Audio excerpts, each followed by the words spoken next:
मन्त्रीज्यूहरू हरेक मन्त्रीज्यू आउनुहुन्छ, आएपछि दङ्ग पर्नुहुन्छ, परेर उहाँहरूले भनिदिनुहुन्छ 2000 बढाइदिन्छौँ भनेर भन्नुभयो।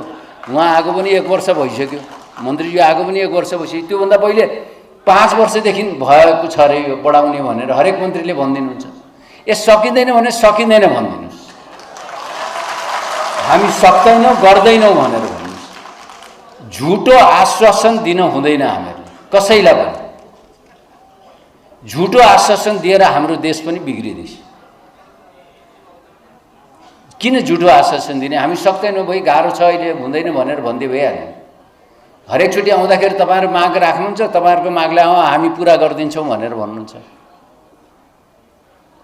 अनि आश्वासन दिएपछि विश्वास गर्ने बानी हो हाम्रो, विश्वास गर्छु तर त्यो हुँदैन अनि अप्ठ्यारो हुन्छ। सकिँदैन भने सकिँदैन भनिदिए भइहाल्यो, सक्यो त।